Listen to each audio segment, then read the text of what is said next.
Welcome back to the channel. So अभी तक हमने पढ़ा है ओड टू नाइटिंगेल के 4 स्टैंजास। अब हम 5th स्टैंजा स्टार्ट करने जा रहे हैं। So let's begin. अभी तक इतना पढ़ा कि जो ऑथर है, हम जान रहे हैं कि इस पोएम में ऑथर जो है बहुत परेशान है। वो एक ट्री के नीचे बैठकर ये पोएम लिखते हैं जब वो नाइटिंगेल यानी कोकिला बर्ड की सिंगिंग सुनते हैं। ठीक है, तो ऐसा होता है कि वो सिंगिंग सुन के उन्हें लगता है जैसे उन्होंने कोई हेमलॉक पी लिया है, कोई पॉइजनस कुछ ऐसा फीम टाइप का पी लिया है, ओपिएट ड्रिंक कर लिया है कि एकदम ना वो सब अपनी प्रॉब्लम्स को भूल गए हैं। उनके ब्रदर की डेथ हो गई थी, उन्हें लव में वो मिला, डिसअपॉइंटमेंट मिला, लेकिन उसके बाद भी वो ये सब कुछ भूल गए। जैसे लग रहा है लीथी रिवर जो होती है जिसमें सब कुछ भूल जाते हैं, उस रिवर में डुबकी लगाने के बाद ग्रीक माइथोलॉजी के अकॉर्डिंग, तो वो लगता है कि ऐसा हो गया है। मतलब वो अपने सारे दुख दर्द को भूल चुके हैं और वो अब खुश हैं। मतलब कि वो उसकी सिंगिंग के साथ उसके साथ खुश हैं, जिस हैप्पीनेस के साथ वो गाना गा रही है, खुश हैं। नाइटिंगेल की आवाज से वो कहते हैं उसे कि मैं तुमसे ऐसा नहीं कि जलन फील कर रहा हूँ कि मैं दुखी हूँ और तुम इतना खुशी से गाना गा रही हो, बल्कि मैं तुम्हारी खुशी में खुश हो रहा हूँ और मैं सब कुछ भूल चुका हूँ, अपने दुख दर्द को भूल गया हूँ, जैसे लग रहा है लेथी वाटर में मैंने डुबकी लगा ली हो। और आप वो फिर बताते हैं कि इस दुनिया में कितना दुख दर्द है। ठीक है, लोग एक दूसरे में परेशान रहते हैं, अपने बैठ के एक दूसरे से परेशानियां शेयर करते हैं बस। तो वो चाहते हैं कि वो यहाँ से ना कुछ ऐसा ड्रिंक कर लें इस अर्दी का, अर्थ में जो डालकर, नीचे डालकर बनती है ना वाइन, वो बहुत स्ट्रांग हो जाती है। तो वैसी वाइन, मतलब कि कैसी वाइन, नेचर से जो बनी हो, जिसमें नेचर की सुगंध हो, जिसमें फ्लोरा फौना हो, ये सब हो, और देश का, वहाँ का सॉन्ग, वहाँ का डांस जो बहुत पॉपुलर है वो सब मिला हो, मतलब सब नेचर का और ब्यूटीफुल चीजें ये सब मिली हो, वो पी ले और ना वो इस दुनिया को छोड़ के चले जाए। और ऐसा ही मानते मानते वो इमेजिनेशन में पोइट्री की विंग्स लगाकर इमेजिनेशन में उड़ते चले गए हैं और अब वो डेंस फॉरेस्ट में पहुंच गए हैं नाइटिंगेल बर्ड के साथ। और वहां पर वो बहुत सारी खूबसूरत चीजें देखते हैं, वो उन्होंने देखना स्टार्ट कर दिया है। तो अब देखते हैं वो और क्या देखते हैं। जैसा कि यहाँ आप देखते हो कि कीट्स जो है ना, बहुत ज्यादा उन्हें माना जाता है as a poet of senses also, सिर्फ नेचर के ही नहीं, सेंसेस के भी, क्योंकि वो हर एक सेंस को, आपके 5 सेंस होते हैं, इतना ब्यूटिफुली डिस्क्राइब करते हैं। आप देखो, अभी तक आप आईज की सेंसेस को देख रहे थे ना, कि आंखों को कितना अच्छा विजन दिया है उन्होंने, कितनी सुंदर चीजें कैसे कैसे डिस्क्राइब किया है। यहाँ देखो, अब वो देख रहे हैं सब कुछ, उसके साथ पहुंच गए। I cannot see what flowers are at my feet, मतलब कि वहां अंधेरा है इतना कि उन्हें कुछ भी दिखाई नहीं दे रहा है। वो कह रहे हैं कि मैं देख नहीं पा रहा हूँ कि कौन से फ्लावर्स मेरी फीट पे हैं, पर उन्हें कैसे पता कि ये फ्लावर्स हैं? वो टच हो रहा है, वो उन्हें सेंस कर पा रहे हैं। तो आपको बहुत ही कम पोएम होंगे जिसमें ये देखने को मिलेगा कि सेंस का भी दिया हुआ है, टच, टच का सेंस भी दिया हुआ है, स्किन हमारा 5th सेंस। ठीक है, तो वो चल रहे हैं, उनकी फीट्स पे फ्लावर्स उनको लग रहे हैं, फिर उनको इंसेंस खुशबू आ रही है, उनको जो टंगे हुए हैं डालियों पे फ्लावर वार, उन सब की खुशबू आ रही है। इम्बाम्बल डार्कनेस, बाम लगाते हो आप, कैसा इफेक्ट देता है, एकदम सूदिंग सा, काम सा। वो डार्कनेस ना वैसी है उनके लिए। और उस डार्कनेस में वो कोशिश कर रहे हैं सुनने की कि कौन सी स्मेल आ रही है, कौन से फ्लावर की स्मेल है, वहां से गुजर रहे हैं। और फिर उनको देखते हैं कि सीजनल, वहां पर सीजनल फ्लावर्स हैं, सीजनल यानी कि स्प्रिंग के फ्लावर्स हैं, और ग्रास है बहुत ब्यूटीफुल। फिर वहां पर खूब सारे ब्यूटीफुल ब्यूटीफुल से फ्लावर्स लगे हुए हैं, जैसे कि अब एग्जाम्पल के तौर पर, मतलब और बताया उन्होंने कि कौन से, व्हाइट हॉथॉर्न के देखिए इमेज, हाउ ब्यूटीफुल, कितना ब्यूटीफुल लग रहा है ये। फिर उनको पास्टोरल एग्लेंटाइन दिखा है। देखिए, पास्टोरल का मतलब हो गया कि जंगली टाइप का या फिर कुछ विलेज एरिया में। ठीक है, एग्लेंटाइन कितना ब्यूटीफुल है, ये देखिए पिंक कलर का, उसके पंखुड़ियां देखिए। फिर उसके बाद वहां से निकल रहे हैं, वायलेट्स दिख रहे हैं उन्हें। और फिर उसके बाद वो पूरा पूरा कवर्ड, लीव से कवर्ड हुआ, उनको क्या दिख रहा है, उनको मस्क जो दिख रहे हैं। मस्क क्या होता है? रोज मास्क, देखिए मस्क रोज, ये क्या होते हैं कि पिंक कलर के फ्लावर होते हैं। पर आप एक चीज देखिए, मिड मेज एल्डेस्ट चाइल्ड, मिड मे का एल्डेस्ट चाइल्ड, अब ये मे तो एक मंथ है, इसका एल्डेस्ट चाइल्ड कैसे हो सकता है भाई? तो यही तो ब्यूटी है कीट्स के पोएम की। उन्होंने मे का एल्डेस्ट चाइल्ड यहाँ पे क्या है, गेस करो, वीडियो 1 मिनट पॉज करो और गेस करो क्या है। Okay, so let me tell you, ये है वहां का सबसे पहला फ्लावर। मई मंथ का सबसे पहले फ्लावर को उसका एल्डेस्ट चाइल्ड लिखा है। मई का एल्डेस्ट चाइल्ड कौन होगा? सबसे पहला फूल, सबसे पहला फूल। कितना ब्यूटीफुली डिस्क्राइब किया। ये कहने की बजाय वो भी ये भी डाल सकते थे ना कि मई मंथ का पहला फूल, लेकिन उन्होंने ऐसे डिस्क्राइब किया, इतना ब्यूटीफुली वो सेंसेस को ड्राइव करते हैं। ठीक है, फिर और उनको फिर वहां ना ममरज आ रही है, ममर आ रही है, किसकी सुनाई दे रही है? फ्लाइज की ममरिंग सुनाई दे रही है। ये कौन सा सेंस हुआ? सुनने का। तो मतलब वो जा रहे हैं नाइटिंगेल बर्ड के साथ डेंस फॉरेस्ट में और बता रहे हैं कि वहां पर उन्हें क्या क्या इतना सुंदर दिख रहा है, इतने सारे फ्लावर्स दिख रहे हैं। सारे फ्लावर्स मैंने आपको दिखा दिए, ये आपको यहाँ पर देखने को मिल जाएगी, सारी सारी वो मीनिंग्स लिखी हुई हैं, हिंदी में भी एक्सप्लेनेशन है, अच्छे से समझ लो। तो नाइटिंगेल के साथ वो जा रहे हैं, वो सारे फ्लावर्स को देख रहे हैं। उनको खुद दिखाई नहीं दे रहा है, बट वो फ्लावर्स को महसूस कर पा रहे हैं, चीजों की सुगंध ले रहे हैं, ग्रास की सुगंध ले रहे हैं, हर चीज की अपने सेंस, सारे सेंस को कितने अच्छे से डिस्क्राइब किया है। ठीक है, फिर वो फॉरेस्ट में ऐसे ही घूम रहे हैं पूरे फॉरेस्ट में। देन डार्कलिंग आई लिसन, इस डार्क नाइट में मैं क्या सुन पा रहा हूँ? तुम्हारा सॉन्ग सुन रहा हूँ, और तुम्हारा सॉन्ग सुन के ना मुझे तो आधा प्यार हो गया है डेथ से। मतलब कि अब तो भाई मैं अगर मर भी जाऊं ना, तो ये सबसे ब्यूटीफुल डेथ होगी मेरे लिए। मैंने बहुत बार डेथ का नाम लिखा है अपनी पोएम्स में, अपनी चीजों में, क्योंकि किड्स बहुत परेशान थे। उनको बहुत सारी डिसअपॉइंटमेंट मिल चुकी थी, अपने लोगों की डेथ हो गई थी, उनको खुद ट्यूबरकुलोसिस था, मैंने इतनी बार बताया आपको ये सब चीजें। तो अब ऐसा सब है तो इंसान डेथ के बारे में बहुत बातें करने लगता है। तो उन्होंने बहुत सारी पोएम्स में ऐसा लिखा है और बताते हैं, डिस्क्राइब करते रहते हैं इसके बारे में। तो कहते हैं कि इससे खूबसूरत डेथ तो अच्छी होगी नहीं। मैं चाहता हूँ कि मेरी डेथ हो जाए, ठीक है, मैं अब ना सांस लूं, और इससे अच्छा रिच टू डाई क्या ही हो सकता है कि मैं उसका सॉन्ग सुनते सुनते, ओ टू नाइटिंगेल है ये पूरा, मतलब नाइटिंगेल का सॉन्ग सुनते सुनते मेरी डेथ हो जाए। कितनी सूदिंग, कितनी काम, इतनी ब्यूटीफुल रिचेस्ट डेथ होगी वो मेरे लिए।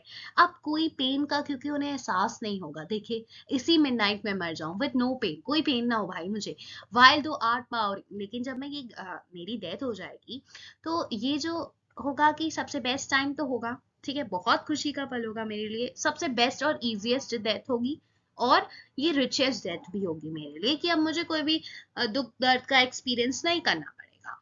लेकिन जब मेरी डेथ हो जाएगी, तो मुझे तो तुम्हारा गाना सुनाई देगा नहीं। अब तुम्हारा गाना किस चीज में बदल जाएगा? रिक्वीम, रिक्वीम में बदल जाएगा। रिक्वीम क्या होता है? ये सॉन्ग संग किया जाता है जब किसी की डेथ हो जाती है, ठीक है, तो डेथ के वक्त जो सॉन्ग सिंग किया जाता है वो बन जाएगा। मतलब इतना खूबसूरत सॉन्ग तुम्हारा अब डेथ के वक्त गाया गया सॉन्ग बन जाएगा नाइटिंगेल, जब मेरी डेथ हो जाएगी और मैं कानों से तुम्हारी सॉन्ग को नहीं सुन पाऊंगा। ठीक है, फिर यहाँ पर वो बताते हैं, लेकिन मेरी डेथ तो हो जाएगी, मतलब ये दिखाया गया है इतनी ब्यूटीफुली कि मेरी डेथ तो हो जाएगी, लेकिन तुम ना नाइटिंगेल, तुम इमॉर्टल हो। अब आप सोचिए, एक बर्ड है, वो इमॉर्टल कैसे हो सकती है भाई? बर्ड सोल इमॉर्टल होता है, बर्ड कैसे इमॉर्टल होगी? वो तो किसी ना किसी दिन मरेगी। तो यहाँ पर पोएट सारी एक पूरा पूरा जेंडर, एक पूरी पूरी स्पेशी लेकर चल रहे हैं कि हाँ, पूरा नाइटिंगेल की बात कर रहे हैं वो, कि नाइटिंगेल बर्ड तुम इमॉर्टल हो। मतलब ये सिर्फ एक स्पेसिफिक वर्ड की नहीं, नाइटिंगेल की बात करें कि कोकिला पक्षी ऐसी होती है जो सदियों से नाइटिंगेल राजा महाराजाओं की टाइम से, देखिए एम्परर एंड क्लाउन, तब से गाते आ रही है, और उनका गाना सुन के बहुत लोगों को आराम मिलता है, सूदिंग मिलती है, और वो जी पाते हैं अपनी कठिनाइयां भरी लाइफ को जी पाते हैं। सोचिए, जैसा कि वो कुछ एग्जाम्पल्स भी देते हैं कि देखो, रुथ, जो रुथ थी ना, वो भी तुम्हारा यही सॉन्ग सुनकर जी पाती होगी। अब ये रुत कौन थी? बाइबल का एक लिया गया है यहाँ पर एग्जाम्पल रुत का। तो रुत जो थी ना, वो एक वुमेन थी, मोआब में रहती थी, फिर उसकी मैरिज हो गई थी, वो अपने हस्बैंड के साथ चली गई थी, बट देन उसके हस्बैंड की डेथ हो जाती है और वापस वो आ जाती है। फिर वो वहां अपनी मदर इन लॉ के साथ रहने लगती है और अपनी लिविंग को पूरा करने के लिए, अब भाई जीने के लिए कुछ तो कमाना पड़ेगा, तो जीने के लिए वो मकई का खेत होता है उसी में काम करती थी। तो उसी खेत में वो अकेले थी, उस जगह पर वो अकेली थी। अब उसके पति भी नहीं था उसके पास, इतनी दुख थी, इतना प्रॉब्लम्स थी, वो सिर्फ अपने मदर इन लॉ के साथ रही थी और लिविंग भी खुद चला रही थी। तो सोचिए, उस वक्त वो बताते हैं कि उस वो तुम्हारा सॉन्ग सुनकर ही ना जीती होगी और वो ब्यूटिफुली अपनी लाइफ को किसी तरह बिता पा रही होगी सिर्फ और सिर्फ तुम्हारा सॉन्ग सुन के। She stood in tear amid alien कौन बोला गया, देखिए एलियन मतलब अकेला, अकेली अनजान जगह एक तरह से, उसके साथ कोई नहीं है, उसका पति भी नहीं है, ठीक है। The sea that seem of times hard, मतलब तुम बहुत सालों से ऐसे चली, ऐसा होता जा रहा है। कभी जो बहुत लोग ऐसे जिस समुद्रों में जाते हैं जो बहुत खतरनाक समुद्र होता है, वहां से भी अगर तुम्हारी आवाज आ रही है ना, तो उनको उस सुनसान जगह पर सुनकर जैसा लगता है ना कि कोई जहाँ परियां रहती हो वैसी जगह पर पहुंच गया वो इंसान। तो इतना ब्यूटीफुल सॉन्ग है तुम्हारा कि हर किसी को, इस पूरे स्टैंजा में यही बताया गया है कि मैं तो मर जाऊंगा। पिछले स्टैंजा में उन्होंने बोला ना कि मेरे लिए सबसे रिचेस्ट सबसे बेस्ट डेथ होगी ये, अगर मैं तुम्हारा सॉन्ग सुनकर अभी मर जाऊं, मुझे कोई दुख दर्द नहीं झेलना पड़ेगा अब उसके बाद, और मेरे मरने के बाद तुम्हारा सॉन्ग एक सैड सॉन्ग, मतलब दुख में दर्द में डेथ में गाया हुआ सॉन्ग बन जाएगा। लेकिन तुम्हारी डेथ नहीं हो सकती, तुम इमॉर्टल हो, क्योंकि नाइटिंगेल जो बर्ड होती है वो सदियों से गाना गाती आ रही है। बहुत सारे लोगों को इसकी वजह से एक सूदनिंग प्रोवाइड होती है, कामनेस पीस मिलता है, ठीक है। और वैसे ही तुम्हारी मिलता रहेगा आगे लोगों को, तो इसलिए तुम इमॉर्टल बर्ड हो। फॉरलॉर्न, निराशा, ये जो वेरी वर्ड है, अभी तक पोएट किसकी बात कर रहे थे कि नाइटिंगेल जो है ना वो अमर है, वो इमॉर्टल है। जो क्या इमॉर्टल है उसमें, वो बर्ड तो इमॉर्टल है नहीं, बट हाँ उसका सॉन्ग है। तो ये सॉन्ग सुनकर सदियों से लोग अपनी परेशानियों से दूर भागते आए हैं, वो उनको प्रॉब्लम्स में एक जीने की वजह मिलती है, उन्हें हैप्पीनेस मिलती है, वो कामनेस मिलती है जीने की। जैसे रुत की भी बात की गई है यहाँ पर, वैसे ही जब वो निराशा की बात कर रहे होते तो एकदम से याद आता, अरे निराशा तो मेरे पास भी बहुत सारी है। तो एकदम से ये इनके लिए बेल की तरह होता है। अब ये बेल क्या है, जैसे टंग टंग टंग टंग बेल बजी स्कूल की, तो एक पीरियड से दूसरे पीरियड में आए आप, मतलब चेंज हुआ ना। आपकी अलार्म की बेल बजी, आप सो के उठ गए, चेंज हुआ ना। तो ऐसा ही एकदम से क्या चेंज आएगा अब इस बेल की बात बताइए कमेंट्स में, सोचिए और बताइए प्रोसेस क्या चेंज आएगा, सोचो। यही चेंज कि वो इमेजिनेशन में चले गए थे, अपनी पोएट्री की विंग्स लगाकर नाइटिंगेल के साथ, और इस खूबसूरत भरे नेचर के वर्ल्ड में आ गए थे, जहाँ खुशियां थी, पीसफुलनेस था, कोई दर्द नहीं, कोई दुख नहीं। बट क्या ये रियलिटी है? नहीं। तो यही होता है, अब ये बेल की तरह लगा वर्ड निराशा, और ये चले आए अपनी रियल सेल्फ में, इन्हें रियलाइज हुआ कि अरे निराशा तो मेरी जिंदगी में बहुत भरी हुई है ना। तो फिर अड्यू, अड्यू मतलब बाय बाय, ठीक है, अलविदा। क्योंकि तुम ना ये जो फैंसी है, ये जो इमेजिनेशन है, बहुत देर तक चीज नहीं कर सकती। तुम तो इसीलिए फेमस हो ना नाइटिंगेल, तुम्हारा सॉन्ग, कि तुम लोगों को डिसीव कर देती हो भाई। अड्यू अड्यू, चली जाओ चली जाओ। तुम्हारा ये जो एंथम है ना, ये फेड अवे हो रहा है। आपकी आवाज, आपको किसी की आवाज सामने से आ रही है, आप सपने में होते हो तो क्या होता है, धीरे धीरे धीरे धीरे जान लगती है। अब मान लो कोई आपके सामने बोल रहा है, आपको तेज आवाज आएगी, और दूर गया और धीमे, और दूर गया और धीमे, और दूर गया और धीमे। यही होता है, पहले आवाज एकदम मिडोस से आती है, फिर स्टिल स्ट्रीम से, फिर हिल्स से, फिर और दूर अगली घाटी से, अगली एकदम ऊंचे पहाड़ों से आने लगती है, दूर दूर दूर दूर होती चली जाती है, ठीक है। कहाँ कहाँ से आने लगती है, याद रखिएगा आप ये पॉइंट्स। फिर वो कहते हैं क्या ये विजन था या डे ड्रीमिंग थी, फ्लड हो गया वो म्यूजिक, चला गया, मैं सो रहा था या मैं जग रहा था। अब यहाँ पर पोएट जो हैं वो पूरा पूरा बताते हैं कि क्या, वो शौक में है ना कि क्या होता है, भाई मैं जग रहा था सो रहा था, वो शौक में है ना।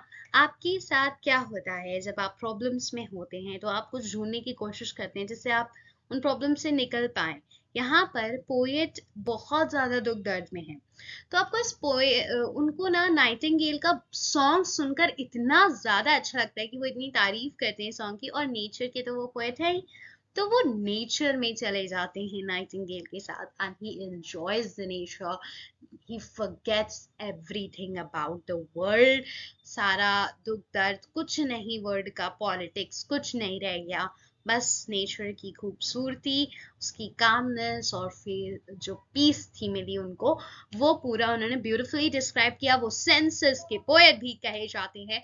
तो यहाँ पर आपको बहुत से मैसेजेस भी मिलते हैं, जैसे कि यहाँ पर आपको नेचर का तो मैसेज मिलता ही है। देखो, जब भी कोई प्रॉब्लम हो, कोई भी प्रॉब्लम हो आपको, तो आपको नेचर के रैप्स में जाना चाहिए, आपको पीसफुलनेस मिलेगी। उसकी ब्यूटी के बारे में बताया गया है पूरा, कि जब आप भी परेशान हो तो आप भी ये कर सकते हैं, राइट? कि इंसान जब परेशान हो तो आपके लिए कितनी अच्छी क्रिएशन है, पूरा नेचर बना है, इतने ब्यूटीफुल फ्लावर्स हैं, बर्ड्स हैं, सब कुछ है। So it enjoy that beauty।